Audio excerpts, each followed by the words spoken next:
In the previous lecture, we have talked about effect of temperature, effect of impurities on angle of contact and surface tension. Now today, we are going to talk about the previous point that I felt like most of the students have not understood. खूप साऱ्या मुलांना मागचा एक point excess pressure वाला समजला नव्हता. So आपण काय करूयात, पहिला त्या पॉइंटने सुरुवात करूयात. त्याच्यानंतर आजच्या लेक्चरमध्ये आपण काय घेणार आहे, formation of soap bubbles and liquid drops, आणि त्याच्यानंतर आपण कॅपिलॅरिटी ऍक्शन स्टडी करणार आहे आज. एक लक्षात घ्या की हा जो एक्सेस प्रेशरचा पॉइंट तुम्हाला जर समजला, मी जे काही फोर्सेस तिथे एक्सप्लेन करणार आहे तो जर पॉइंट तुम्हाला समजला, तर हा जो शेवटचा पूर्ण पार्ट आहे की ज्याच्यामध्ये आपण कॅपिलॅरिटी ऍक्शन शिकणार आहे. त्याच्यानंतर पुढे जाऊन आपण rise and fall in capillary तो पॉइंट डिस्कस करणार आहे. तर तिथं प्रत्येक ठिकाणी फोर्सेस कसे ऍक्ट होतात हे तुम्हाला समजणं गरजेचं आहे. ओके. सो हा जो पुढचा पॉइंट आपण डिस्कस करतोय, लास्ट लेक्चरमध्ये जो डिस्कस केलेला, तो सगळ्यांनी फक्त एकदा व्यवस्थित समजून घ्या. मी सांगते की कुठं कुठं कसे कसे फोर्सेस ऍक्ट होतात आणि त्याच्यावरून तो शेप तसा का आहे. एखाद्या लिक्विडचा शेप कॉन्व्हेक्सच का आहे, एखाद्या लिक्विडचा शेप कॉन्केव्हच काय आहे, तर ते कशावरून आपण डिस्कस करणार आहे, on the basis of forces acting. ठीक आहे. So let us start with 13th lecture, online physics lecture series मधलं मेकॅनिकल प्रॉपर्टीज ऑफ फ्लुइड साठीचं. हा, तर इथं हा पॉइंट होता बरोबर. एखाद्या लिक्विडचा सरफेस प्लेन कधी असतोय हे आपण डिस्कस करतोय इथे. एखाद्या लिक्विडचा सरफेस प्लेन कधी असतोय, तर तो प्लेन कधी असणार आहे. इथे काय होतोय बघा, हा जो काही सरफेस आहे हा प्लेन आहे एकदम. म्हणजे जे काही सरफेस टेन्शन इकडे ऍक्ट व्हायला लागले, इथं जर मी लाईन ड्रॉ केली सपोज ह्या फ्लुइड वरती, तर सरफेस टेन्शन इकडे ऍक्ट होणार आहे आणि इकडे ऍक्ट होणार आहे. आपण सरफेस टेन्शनची डेफिनेशन बघितली बघा, force acting per unit length. तर या केसमध्ये काय होणार आहे, तुमचं सरफेस टेन्शन एकतर इकडे ऍक्ट होणार आहे किंवा सरफेस टेन्शन इकडे ऍक्ट होणार आहे. बरोबर. मग जर सरफेस टेन्शन दोन्हीकडे सिमिलर ऍक्ट व्हायला लागले किंवा सेम मॅग्निट्यूडने ऍक्ट व्हायला लागले, तर रिझल्टंट सरफेस टेन्शन काय असणार आहे, it is going to be zero. मग रिझल्टंट सरफेस टेन्शन जर झिरो आहे, तर जो काही फोर्स ऍक्ट होणार आहे तो फक्त कशामुळे ऍक्ट होणार आहे, ऍटमॉस्फेरिक प्रेशरमुळे ऍक्ट होणार आहे. आणि आपल्याला काय माहितीये, ऍटमॉस्फेरिक प्रेशरचा इफेक्ट लिक्विड वरती खूप जास्त असू शकतो का, नसणार आहे. का नसणार आहे, कारण जो काही कोहेजिव्ह फोर्स इथं लिक्विडमध्ये ऍक्ट व्हायला लागलाय इथं खाली, तो कोहेजिव्ह फोर्स खूप जास्त स्ट्रॉंग आहे. कशापेक्षा, ऍडेझिव्ह फोर्स पेक्षा. एअर मॉलिक्युल्स आणि लिक्विड मॉलिक्युल्स मधला जो ऍडेझिव्ह फोर्स आहे त्याच्यापेक्षा कोहेजिव्ह फोर्स खूप जास्त असल्यामुळे हा जो काही Fa असणार आहे ऍटमॉस्फेरिक फोर्स, आणि त्याच्यामुळे क्रिएट होणारा ऍटमॉस्फेरिक प्रेशर, तो कमी असणार आहे. म्हणजेच काय, here the surface tension is going to zero. The force that is acting because of atmosphere or the atmospheric pressure is going to zero. The atmospheric pressure is the resultant pressure, and this atmospheric pressure is very small in comparison to the surface tension thing, and therefore it has got no effect on the surface. त्याचा ह्या surface वरती काही effect होत नाही जास्त. म्हणजेच काय, हा सरफेस जसा प्लेन होता तसा प्लेनच राहणार आहे. ओके.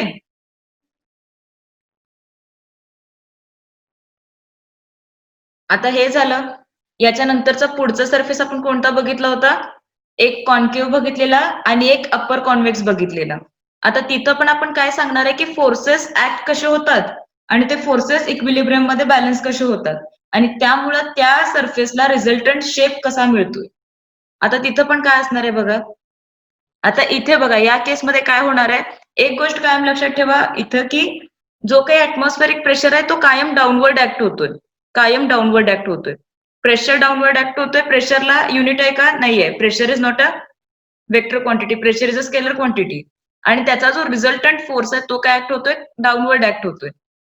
आता या केसमध्ये काय होणार आहे, सरफेस टेन्शनचा जो फोर्स आहे तो पण डाऊनवर्ड ऍक्ट होणार आहे.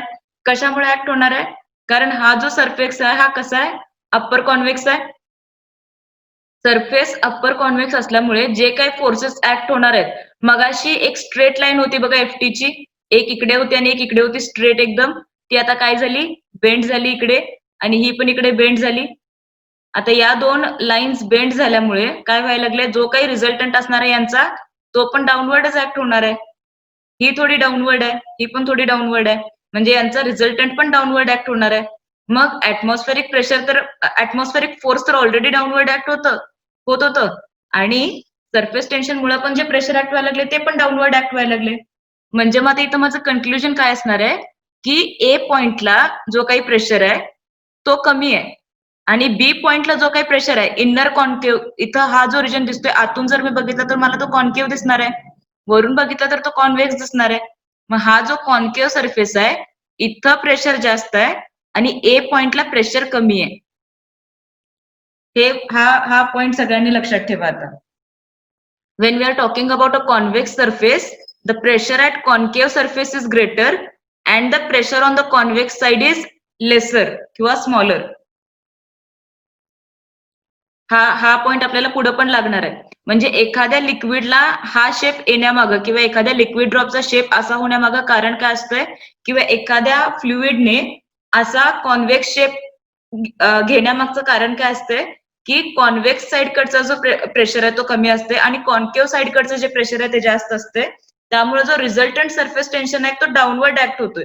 जो मगाशी स्ट्रेट ऍक्ट होत होता तो बेंड व्हायला लागलाय, त्याच्यामुळे त्याचा रिझल्टंट पण डाऊनवर्ड ऍक्ट होतोय आणि त्याच्यामुळे हा जो काही शेप आहे त्याचे फोर्सेस, हा शेप घेतल्यामुळे फोर्सेस बॅलन्स होतात, नाहीतर मग फोर्सेस बॅलन्स नाही होत.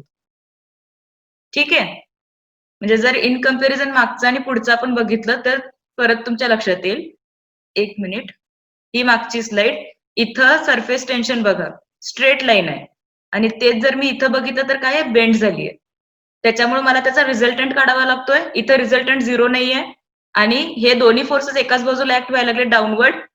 बी पॉइंट वरती प्रेशर जास्त आहे, ए पॉइंट वरती प्रेशर कमी आहे. त्यामुळे जेव्हा हा शेप असेल तेव्हाच हे सगळे फोर्सेस इथं बॅलन्स होणार आहेत. ओके, हे लक्षात आलं सगळ्यांच्या? फक्त ह्याच्यामध्ये तुम्ही काय लक्षात ठेवायचंय, resultant act downward, atmospheric force act downward and the pressure at concave side is more, pressure at convex side is less. हे आपल्याला पुढे लागणार आहे. पुढचं सांगते कॉन्केव्ह सरफेस साठी आपण परत तसंच डिस्कस करू शकतोय बघा. आता त्याचं एक्सप्लेनेशन तुम्ही स्वतः पण द्यायला बघा. हा, आता इथं या केसमध्ये काय होणार आहे, सरफेस तुमचा कॉन्केव्ह आहे, लिक्विड सरफेस कॉन्केव्ह आहे. लिक्विड सरफेस कॉन्केव्ह असल्यामुळे काय होणार आहे, जे काही सरफेस टेन्शन आहे, जे काही सरफेस टेन्शन इथे ऍक्ट होणार आहे ते असं ऍक्ट होणार आहे, हे इकडे वरती आणि हे इकडे वरती. म्हणजे याचा रिझल्टंट कुठे ऍक्ट होणार आहे, अपवर्ड. याचा जो रिझल्टंट फोर्स आहे तो अपवर्ड ऍक्ट होणार आहे आणि ऍज आय ऑलवेज नो की ऍटमॉस्फेअर मिळून जो प्रेशर ऍक्ट होणार आहे तो डाऊनवर्ड ऍक्ट होणार आहे. म्हणजे ह्या दोन्हीमध्ये काय होणार आहे, वेक्टर ऍडिशन होणार आहे. वेक्टर ऍडिशन मध्ये याला जर मी पॉझिटिव्ह घेतलं तर याला मला निगेटिव्ह घ्यायला लागणार आहे, कारण यांचं डायरेक्शन वेगळे वेगळे आहे दोन्हींचं. या दोन्हींचं डायरेक्शन वेगळे वेगळे आहे. मग त्याच्यामुळे काय होणार आहे, जो काही शेवटचा माझ्याकडे रिझल्टंट राहणार आहे F A plus F T, तो किती असणार आहे, ऍटमॉस्फेरिक प्रेशर पेक्षा पण कमी असणार आहे. कारण ऑलरेडी ऍटमॉस्फेरिक प्रेशरने एवढे रिजन तर खाऊन टाकलं. हे जर असाच्या असा वेक्टर उचलून मी इथं ठेवून दिला तर तो एवढा सगळा रिजन खाऊन टाकणार आहे. म्हणजे राहिला रिजन किती माझ्याकडे, एवढाच रिजन राहिला थोडासा शिल्लक.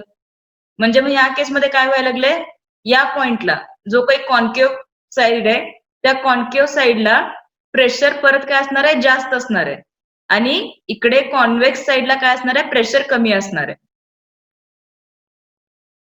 आता इथे काय व्हायला लागले, जिकडून तुम्ही प्रेशर ऍक्ट करणार आहे तिकडच्या बाजूला ते बेंड होणार आहे ना. इथून प्रेशर ऍक्ट केले, इथून बेंड झालं. मग जेव्हा कॉन्केव्ह लिक्विड सरफेस होते त्यावेळी काय लक्षात ठेवायचं, the pressure is greater on the concave side and the pressure is less at convex side. आणि तेच कॉन्केव्ह सरफेस असेल, कॉन्व्हेक्स सरफेस असेल तर काय लक्षात ठेवायचं, the pressure on the concave side is greater and the pressure on convex side is smaller. लक्षात आलं? लेसर प्रेशर ऍट पॉइंट बी, इथं पॉइंट बी ला प्रेशर कमी आहे, पॉइंट ए ला प्रेशर जास्त आहे. मगाशी काय होतं, पॉइंट बी ला प्रेशर जास्त होतं आणि पॉइंट ए ला प्रेशर कमी होतं. या दोन्हीमध्ये हा डिफरन्स आहे. इथं प्रेशर जास्त होतं, इथं प्रेशर कमी होतं. या केसमध्ये काय आहे, इथं प्रेशर जास्त आहे, इथं प्रेशर कमी आहे. आता ए आणि बी काय होते सांगितलेलं मी, B is the point inside the liquid, just inside the liquid, and A is the point just outside the liquid. आणि FA is the atmospheric force because of which atmospheric pressure is acting and FT is surface tension. हे सगळ्यांच्या लक्षात आलं. एखाद्या लिक्विडचा shape plain का असतोय, एखाद्या लिक्विडचा shape concave का असतोय आणि एखाद्या लिक्विडचा शेप कॉन्व्हेक्स का असतोय. So that is because Wien that liquid acquires that shape, जेव्हा तो लिक्विड तो शेप घेतोय त्याच वेळी सगळे फोर्सेस बॅलन्स होतात, नाहीतर मग फोर्सेस बॅलन्स नाही होत. ठीक आहे. सो आता आपण काय करणार आहे, formation of liquid bubble and liquid drop, soap bubble and liquid drop, हा पॉईंट स्टडी करणार आहे. डेरिव्हेशन आहे मोठं, सगळ्यांनी लक्ष द्या. पॉसिबल असेल तर सोबत एक नोटबुक घेऊन बसा, म्हणजे मी जसं जसं सांगते तसं तुम्ही नोट डाऊन करून घ्याल. ओके. सो पुढचा पॉईंट आपला असणार आहे explanation of formation of drops and bubbles. आता या केसमध्ये आपण काय करणार आहे बघा, ड्रॉप किंवा बबलचा शेप कसा असतोय, स्पेरिकल असतोय. मग आता यासाठी मी काय काय कन्सिडर करणार आहे, एक स्पेरिकल ड्रॉप कन्सिडर करतेय, PI pressure inside the liquid, म्हणजे त्या लिक्विड ड्रॉपच्या आतलं प्रेशर, आणि P0 काय आहे, PO pressure outside the liquid. The drop is spherical in shape because pressure inside the bubble is greater and the pressure outside the bubble is greater. जसं आपण मगाशी बघितलं होतं बघा, मागाच्याच डेरिव्हेशन मध्ये आपण बघितलं, जेव्हा तो कॉन्व्हेक्स शेप असतोय तर त्या केसमध्ये काय होतंय, आतल्या बाजूला कॉन्केव्ह साईडला प्रेशर जास्त असते आणि बाहेरच्या बाजूला प्रेशर कमी असते. म्हणजे जो काही बी रिझल्टंट देणार आहे प्रेशर डिफरन्सचा, तो काय देणार आहे, pressure inside minus pressure outside. Resultant P is equal to PI minus P0 असं देणार आहे मी. का देणार आहे, कारण मगाशी मी काय स्टडी केलं होतं, जेव्हा कॉन्व्हेक्स शेप तयार होतोय, स्पेरिकलचा हेमिस्पेरिकल म्हणजे कॉन्व्हेक्स आहे ना, आणि जेव्हा कॉन्व्हेक्स शेप तयार होतोय लिक्विड ड्रॉपचा किंवा लिक्विडचा, तर त्या केसमध्ये कॉन्केव्ह साईडला प्रेशर जास्त असते आतल्या बाजूला, आणि कॉन्व्हेक्स साईडला प्रेशर कमी असते बाहेरच्या बाजूला. म्हणून मग रिझल्टंट PI मायनस P0 झाला. बरोबर. आता बघा इथं हा PI दिसतोय मला, this is PI, this is P0. मग आता मी काय करणार आहे, आधी माझं रेडियस किती होतं, R होतं, R एवढं रेडियस होतं, PI एवढं प्रेशर होतं. आता मी काय करते, I am just blowing that bubble, किंवा त्या ड्रॉपला मी जरासं फुगवतीये, जेणेकरून त्याचा रेडियस अजून कितीने वाढेल, डेल्टा R ने त्याचा रेडियस वाढेल. डेल्टा R ने रेडियस वाढला, आधी एवढं होतं, आता तो एवढा मोठा झालाय. आता तो मोठा झाल्यानंतर काय काय होणार आहे बघा, इनिशियल सरफेस एरिया काय असणार आहे ड्रॉपचा, जो आतला ड्रॉप आहे हा, त्याचा एरिया, सरफेस एरिया आपण A1 म्हणूयात. सरफेस एरिया A1 आणि सरफेस एरिया ऑफ स्क्वेअर काय असतोय, 4πr². म्हणजे A1 is equal to 4πr². आणि फायनल सरफेस काय असणार आहे, नंतर तुम्ही काय केलंय, या ड्रॉपला एक्सपांड केलंय, कितीने, डेल्टा R ने. म्हणजे ही टोटल रेडियस किती आहे, R प्लस डेल्टा R आहे. ही जी टोटल रेडियस असणार आहे तिथून खालीपर्यंत R प्लस डेल्टा R. मग A2 तुमचं किती असणार आहे, 4π, आणि R² च्या जागी काय लिहिणार, R plus delta R bracket square. परत काय करू शकते मी, A प्लस B ब्रॅकेट स्क्वेअरच्या ह्याने एक्सपान्शन करणार, R² plus 2R delta R plus delta R². आता हे एक्सपान्शन केल्यानंतर परत काय करणार, 4π, हे पूर्ण मल्टिप्लिकेशन करून घेते मी आत ब्रॅकेटला, that is going to be 4πr² plus 4 into 2 8πr dr आणि 4π डेल्टा R². हा झाला तुमचा A2. बरोबर. A1 कळाला मला, A2 कळाला. पुढं काय आहे बघा, डेल्टा R खूप छोटा आहे.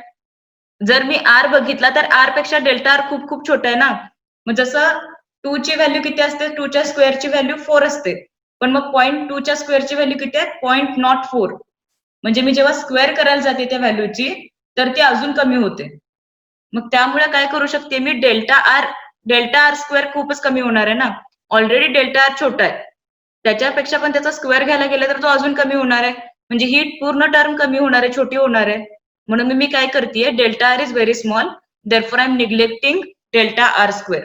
मग माझं A2 किती राहणार आहे, A2 is equal to 4πr² plus 8πr delta R. पहिल्यांदा आपण A1 काढला, जेव्हा इनिशियल शेप जसा होता तसाच होता.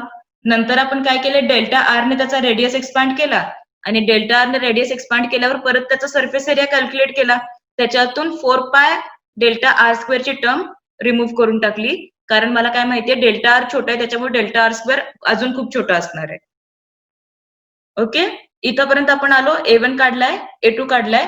पुढे काय काय करतोय बघूयात. ही डायग्राम सगळ्यांनी लक्षात घ्या. आउटसाइडला प्रेशर P0 आहे, इनसाइड प्रेशर P आहे, initial radius R and radius after expansion is R plus delta R. आता काय होणार आहे बघा. Increase in the surface area काय असणार आहे? A2 मायनस A1 बरोबर. पण A2 मायनस A1 म्हणजेच काय आहे? DA. Increase in the surface area DA ने वाढला ना, कारण तुमचा रेडियस डेल्टा R ने वाढलेला, म्हणून तो पण DA ने वाढला. मग आता काय करणार आहे मी? Expansion in the area.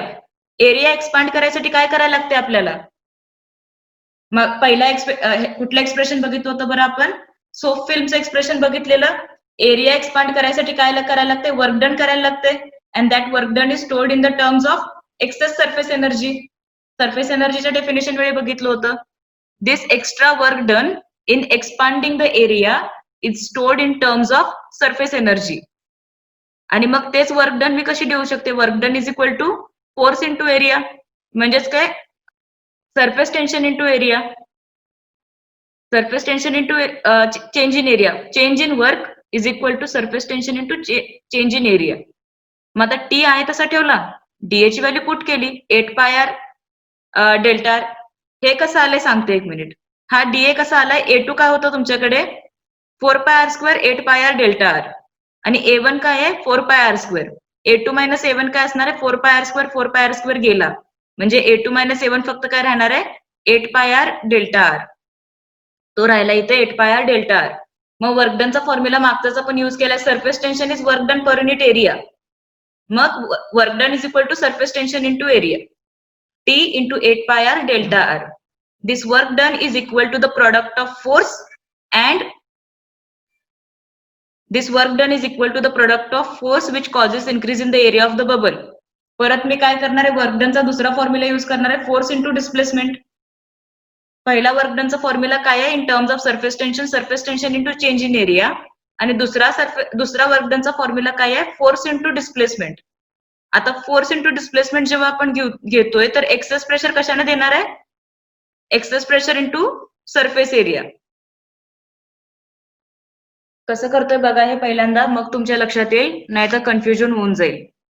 आता या केसमध्ये काय करणार आहे? फोर्सचा फॉर्म्युला काय आहे माहिती का? Pressure is force per unit area. Pressure is force per unit area. मग फोर्स काय असणार आहे? प्रेशर इंटू एरिया असणार आहे, बरोबर. मग मी आधी काय केलंय? डीडब्ल्यूचा हा फॉर्म्युला पहिल्यांदा तयार करून घेतला. DW is equal to T into DA. त्याच्यामध्ये व्हॅल्यूज पुट केल्या. पुढचा फॉर्म्युला वर्कडनचा काय घेतला? फोर्स इंटू डिस्प्लेसमेंट घेतलं. त्यातलं पण मी फोर्ससाठी कुठला फॉर्म्युला यूज करते? Pressure into area. Resultant pressure काय आहे माझं? PI minus P naught. आणि हे काय आहे? एरिया काय आहे? 4 pi R square. So PI minus P naught into 4 pi R square. परत मग मी काय करू शकते बघा इथे? हे equation PI minus P naught into 4 pi R square आणि हे इक्वेशन दोन्ही डीडब्ल्यूचे आहेत ना. हा पण डीडब्ल्यूचा आहे, हा पण डीडब्ल्यूचा आहे. तर हे दोन इक्वेशन्स मी खाली एकत्र घेतलेत. हा जो डीडब्ल्यू काढला होता आणि हा जो डीडब्ल्यू काढला होता, त्याच्यात इथं फक्त फोर्सची व्हॅल्यू पुट केली मी आणि हे इक्वेशन खाली मांडून घेतले. So what am I doing? T into 8 pi R D R is equal to PI minus P naught into 4 pi R square. हे झालं 4 पाय आर स्क्वेअर. कशाचं झालं? फोर्सचं झालं. 4 pi R square into PI minus P naught. अजून delta R आहे ना, तो delta R इथं लिहिला. मग त्याच्यानंतर तुम्हाला फॉर्म्युला काय मिळतोय बघा? PI minus P naught is equal to, हे सगळं तुम्ही सॉल्व्ह करून घेतलं. 8 गेलं, पाय गेलं, आर गेलाय, डेल्टा आर रिमूव्ह झालाय. तर तुम्हाला फॉर्म्युला काय मिळतोय? PI minus P naught is equal to 2t by R. म्हणजेच काय? प्रेशर डिफरन्स जे असते लिक्विड सोप बबलच्या आतमध्ये आणि सोप बबलच्या बाहेर, तो इक्वल टू किती असतोय? 2 times surface tension upon radius. आता या फॉर्म्युलाचं ऍप्लिकेशन कुठं असावं? या फॉर्म्युलाचं ऍप्लिकेशन कुठं आहे? एक क्वेश्चन होता तुमच्यापैकीच एका स्टुडंटने विचारलेला. क्वेश्चन असा होता की एक हॉलो ट्यूब आहे आणि हॉलो ट्यूबच्या या बाजूला एक लिक्विड ड्रॉप आहे आणि या बाजूला एक लिक्विड, दोन्हीकडे 2 लिक्विड ड्रॉप आहेत. दोन्हींचा रेडियस वेगळा वेगळा आहे. एकाचा रेडियस मोठा आहे, एकाचा रेडियस छोटा आहे. तर त्या केसमध्ये काय रिझल्ट येणार आहे असं विचारतायत. त्या केसमध्ये रिझल्टंट काय असू शकेल असं विचारतायत. मग रिझल्ट काय आहे त्याच्यामध्ये की जो मोठा बबल होता त्याची साईज वाढत जाईल आणि हा जो छोटा बबल होता त्याची साईज कमी होत जाईल आणि तो पूर्ण गायब होईल आणि याच्यातलं जे काही एअर किंवा जे काही होती ती मोठ्या बबलमध्ये जाईल. आता हे कन्क्लुजन मी कशावरून दिलं होतं, मला काय माहितीये की pressure difference is equal to 2 times surface tension upon R. आता दोन्हीकडे जर सेम लिक्विड असेल तर सरफेस टेन्शन दोन्हीकडे सेम असणार आहे, याच्यावरती ठरते, तुमच्या केमिकल कॉम्पोजिशन वरती ठरते. पण रेडियस इनव्हर्सली प्रपोर्शनल. सो ज्याचा रेडियस कमी त्याच्यावरती प्रेशर जास्त, ज्याचा रेडियस जास्त त्याच्यावर ज्याचा रेडियस जास्त त्याच्यावर प्रेशर कमी. हा, आणि मग या केसमध्ये काय होणार आहे, प्रेशर काय कुणीकडून कुणीकडे फ्लो होतोय, point of higher pressure to the point of lower pressure, असं पॅसिव्हली फ्लो होते ना प्रेशर.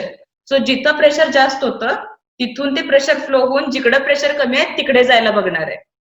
म्हणजेच मग काय होणार आहे, जो काही छोटा रेडियस होता त्या छोट्या रेडियसकडे प्रेशर जास्त होतं, ते प्रेशर कुणीकडे जाणार आहे, मोठ्या बबलकडे जाणार आहे.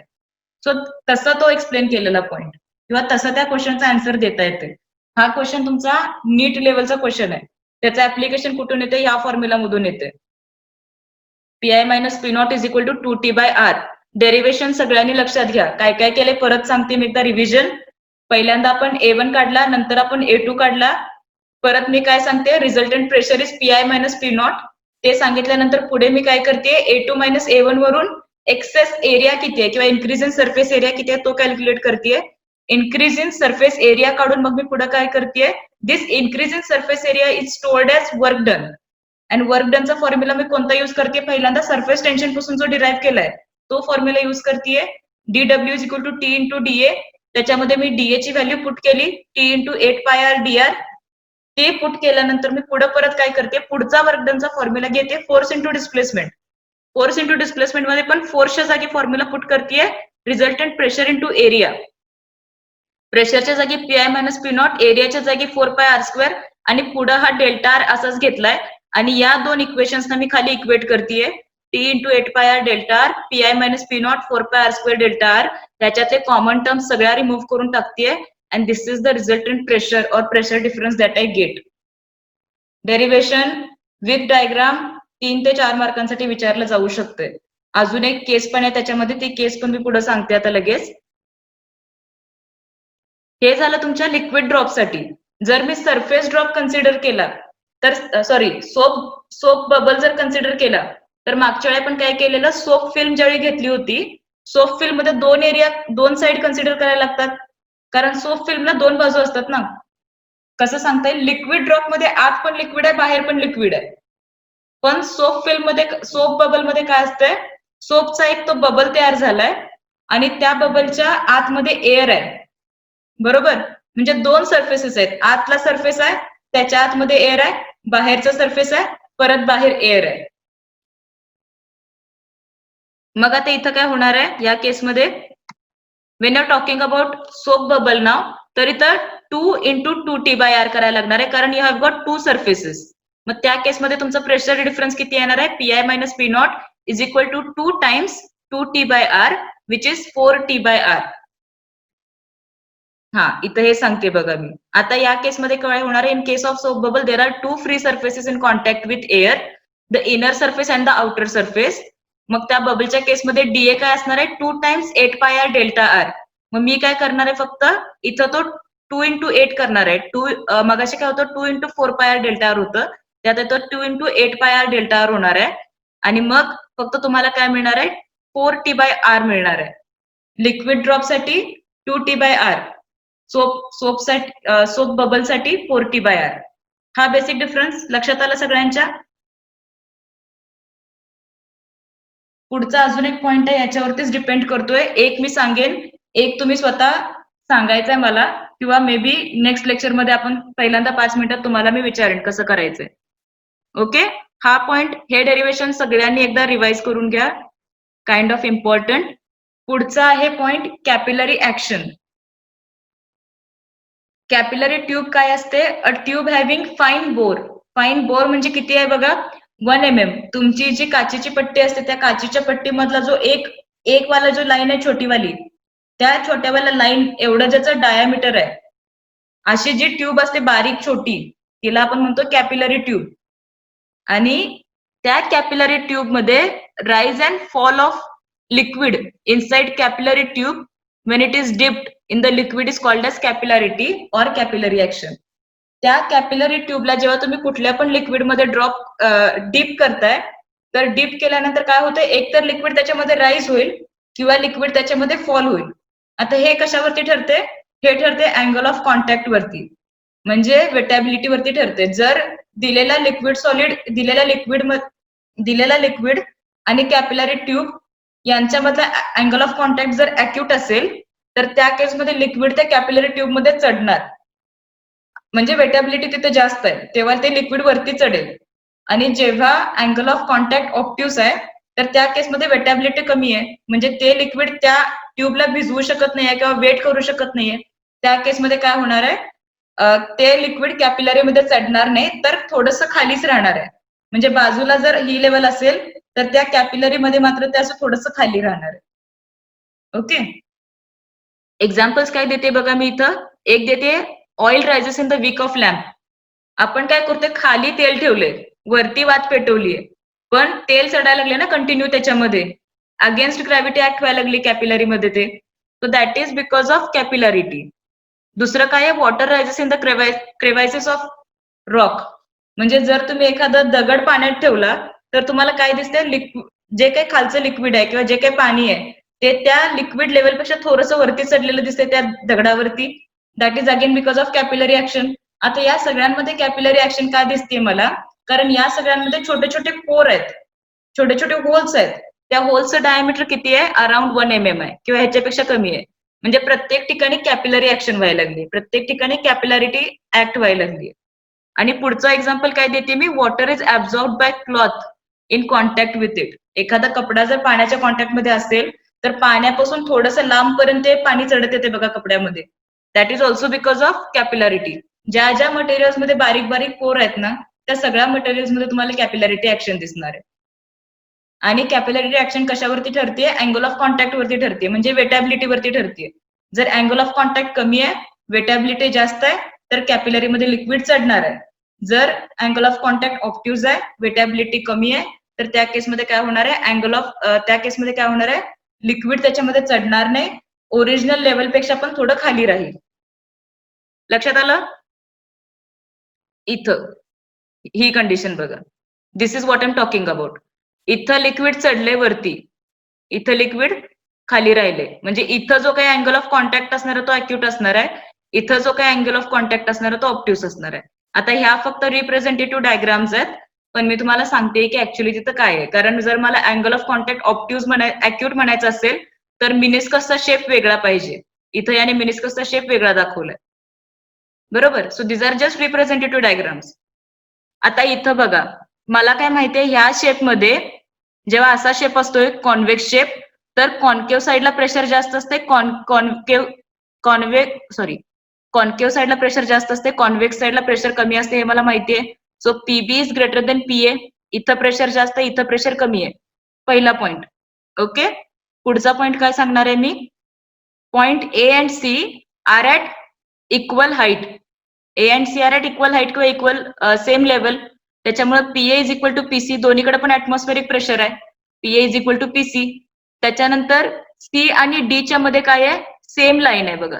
जी काही लाईन आहे ती नियरली प्लेन आहे, स्ट्रेट लाईन आहे. आणि मी पहिल्या केसमध्ये काय बघितलं होतं, प्लेन सरफेस जेव्हा असतोय तेव्हा काय होतं, या केसमध्ये सरफेस टेन्शन इज 0. त्याच्यामुळे ह्या दोन पॉइंट्सना प्रेशर सेम ऍक्ट होणार आहे. That is going to be PC is equal to PA PD. मग PC is equal to PA, PC is equal to PD. त्याच्यावर मी काय सांगू शकते, PA is equal to PC is equal to PD. मला काय करायचंय की इथं लिक्विड रेस का होते किंवा इथं लिक्विड कमी का होते हे सांगायचंय. पण मला आधी काय, पहिल्यांदा मी काय बघितलं, पहिली कंडिशन मी काय सांगितली होती, पीबी आणि पीए यांच्यामध्ये काय रिलेशन आहे, PB is greater than PA. PB greater than PA, त्याच्यामुळे काय असणार आहे, पीडी पण पीबी पेक्षा छोटा असणार आहे. कारण ए छोटा आहे तर डी पण छोटा असणार आहे. का, कारण A is equal to C is equal to D मला माहितीये. मग काय होणार आहे, कंडिशन काय असायला पाहिजे, जर इकडं बॅलन्स्ड कंडिशन यायची असेल तर काय पाहिजे, PA is equal to PB is equal to PC is equal to PD. ही कंडिशन यायला पाहिजे. त्यातल्या ह्या 3 गोष्टी तर झाल्या. PA is equal to PC is equal to PD. इथं इथं ऍटमॉस्फेरिक प्रेशर आहे म्हणून बॅलन्स झालं. इथं काय आहे, इथं प्लेन सरफेस आहे म्हणून इथं प्रेशर बॅलन्स झालं. पण इथं प्रेशर बॅलन्स होत नाहीये ना. मग इथं प्रेशर बॅलन्स व्हायचं असेल तर काय व्हायला पाहिजे, हा जो काही लिक्विड आहे तो खाली यायला पाहिजे. का खाली यायला पाहिजे, कारण मला काय माहितीये, pressure is directly proportional to force. Force म्हणजे मास. म्हणजे जर मास कमी झालं इथलं या कॅपिलरी ट्यूब मधलं तर प्रेशर कमी येणार आहे. मग मास कमी व्हायला पाहिजे म्हणजे काय, हे लिक्विड खाली उतरायला पाहिजे. Now we can see that in diagram PB and PD at are same level. मग जर सेम लेवलला असतील तर कंडिशन काय सॅटिस्फाय व्हायला पाहिजे त्या केसमध्ये, PB is equal to PD ही कंडिशन त्या केसमध्ये सॅटिस्फाय व्हायला पाहिजे. मग ही कंडिशन सॅटिस्फाय व्हायसाठी काय होतंय, liquid rushes out of capillary. Just to get this condition or just to get equilibrium the liquid rushes out of capillary. आता हे मी कशासाठी सांगितलं, फॉल ऑफ कॅपिलरीसाठी सांगितलं. कॅपिलरीचा फॉल का होतोय, कारण सगळे प्रेशर्स बॅलन्स होणं गरजेचं आहे, कारण त्या लिक्विडने इक्विलिब्रियम मध्ये राहणं गरजेचं आहे. असंच आता तुम्ही काय करणार आहेत, पुढचा पॉइंट एक्सप्लेन करणार आहेत. पुढचा पॉइंट कोणता, कॅपिलरी राईजचा. पुढच्या लेक्चरमध्ये मी पण सांगेन, पण तुम्ही पण तो पॉइंट मला एक्सप्लेन करायचा आहे किंवा स्वतःला एक्सप्लेन करून बघा कसं होत असेल तिथं. याच्या नंतरच्या लेक्चरमध्ये आपण काय करणार आहे, पुढच्या लेक्चरमध्ये, in the next lecture we will talk about capillary rise. Then we will talk about 2 methods to discuss capillary rise and capillary fall. And after that we are going to go into a completely new and major part of the chapter, that is fluid in motion. Fluid in rest इथं आपलं संपतंय उद्याच्या point नंतर. Fluid in motion मग आपण start करेन. आणि happy to declare आपण almost 70% chapter संपवलाय. फक्त जो पुढचा काही पार्ट आहे that I will and in like next 5-6 lectures. मोठा चॅप्टर आहे, खूप कॉम्प्लिकेटेड आहे, म्हणून आधी घेतला होता. तर तो पटपट सगळ्यांनी एकदा रिवाइज करून घ्या, कारण नंतर खूप सारा सिलेबस येत राहतो आणि मग मागे जे शिकले ते लक्षात नाही येत. म्हणून ते सगळे व्हिडिओज आपण तिकडे पोस्ट करतोय, जाऊन बघा. नाहीतर सगळे स्टडी करत राहतील आणि तुम्ही विसरून जाल काय शिकवलं होतं.